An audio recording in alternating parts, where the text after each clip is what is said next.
Pen pals, I know you have deep, burning questions you've always wanted to ask me. Like, if I could only use one ink for the rest of my life, what would it be? Or, what are my absolute pen and ink deal breakers? In this video, I will answer 8 more pen questions to satisfy your curiosity and hopefully spark some discussion about our shared pen and ink habits.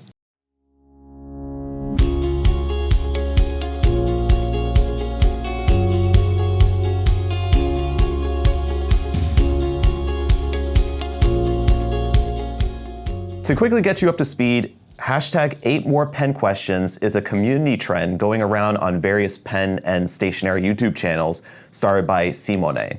If you're interested in seeing other creators' responses, check the link in the video description below. I also made a video last year with the first set of 8 pen questions you can find on the Goldspot Pens YouTube channel. For 2025, Simone posed 8 more pen questions plus a bonus one at the end. The first being, do you have different uses for different pens? Here's what I do with my pens. I bullet journal, I take notes, I test and demonstrate writing pens for Goldspot. I sketch ideas, I doodle, brainstorm, and I'm handwriting the first draft of a novel. When doing all of these various pen and paper tasks, I use my pens interchangeably, so it doesn't matter which inked pens I have on hand, I've got what I need. So no, I don't have any use-specific pens. Question number 2, how do you choose the inks and pens you will use next? Originally, I didn't think I had a process for this decision. After giving it some thought though, I realized I do. And it usually starts with the ink first. First, I'll look at my bullet journal, and I'm just using this notebook as an example, but this is not my real bullet journal. But I'll look at my bullet journal and I'll check out my 2-page weekly spread. If I run out of ink in one of my currently inked pens, or I see there's too much of the same color written down on the page, I will opt to pick a contrasting ink color. For example, if there's too many dark, saturated colors on my page, I'll want something more lighthearted and bright. Once I've picked out which color I'd like to write with, I'll pick the pen to use with it. I'm very particular about which inks I use in my pens based on the color and the design of the pen. So my custom 823 in amber, for example, usually gets warm colors like browns, oranges, and reds. A pen like the Scribo La Dota Aquarello accepts a wider range of colors because the pen's design is multicolored. Question number 3, which pens do you prefer for longer writing sessions? One of the characteristics I look for in my personal fountain pen collection is the ability to write with it for long sessions without my hand cramping. Out of all the pens I use regularly, I think the Custom 823 and the Lamy 2000 are my best marathon writing pens. Both pens are comfortable to hold, have great weight and balance with the cap posted, and can hold ample amounts of ink. If I had to pick one of these pens, I'd go with the Lamy 2000 for its texture. Next question, what is your all-time favorite pen? Hands down, it's my Leonardo Momento Zero in the Turchese celluloid.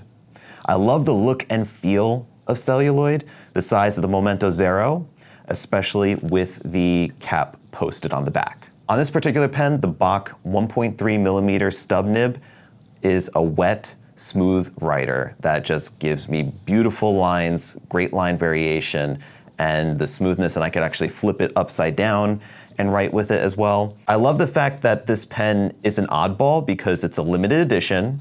It has the old Leonardo Bach nib, and it's a piston filling Momento Zero pen, which are usually cartridge converters. Next question, if you have to choose one nib size, which would it be? This might surprise people, but if I only had one nib size to pick, I'd pick the middle of the road medium point.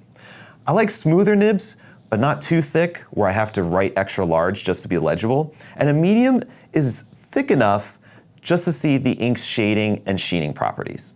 But I was also considering in this answer a stub nib because I like the additional flair of line variation. However, stubs aren't as useful for quick note taking and you have to write a bit slower with them.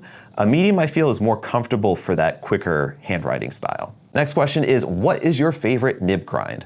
So I don't have it with me right now, but the Regalia Writing Labs CrossFlex nib is my favorite nib grind. Ralph Reyes was kind enough to give me one of his CrossFlex nibs a little over a year ago, and it's one of the craziest nibs that I've ever written with.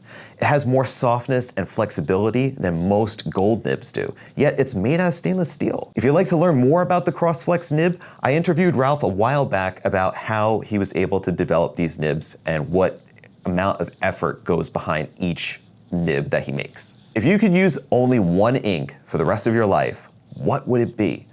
So I decided I'd go with something safe, an ink that I could confidently use in all of my pens, including my vintage Parker Vacuumatic. So I'd stick with Waterman Serenity Blue. It's the ink I use to test pens and do many of the handwriting samples you see on the Goldspot Pens YouTube shorts, because this ink is easy to clean out of all types of pens. Also, if you haven't seen it in some of those videos, it's a nice deep blue color. And in case it's not obvious, I like blue. Next question, what is an absolute deal breaker for you? For a pen, for ink? For pens, I generally don't like all metal pens. I find that I prefer lightweight acrylic resin or celluloid for their lightness in hand. I've owned and written with several all-metal pens in the past, and they usually tire my hand out and then find their way out of my collection. As for ink, I would say anything Noodler's. Look, I've had more issues with Noodler's inks than any other fountain pen ink brand, so I've learned just to stay away. And for the bonus question, what is one pen everyone should have? So, it's not my style to force my choices of writing instruments on anyone, yet I would say that everyone should own a fountain pen. Any will do. That's all for 8 more pen questions. Well, 9 including the bonus. If you'd like to answer the questions for yourself or tell me how wrong I am about all metal pens, share your thoughts in the comments below. If you'd like to dive deeper into the rabbit hole of collecting pens, check out my first 8 pen questions video here, or find the Genesis of CrossFlex Nibs video here. Subscribe to the Goldspot Pens channel so you won't miss another pen video. Until next time, stay inky, my friends. Take care.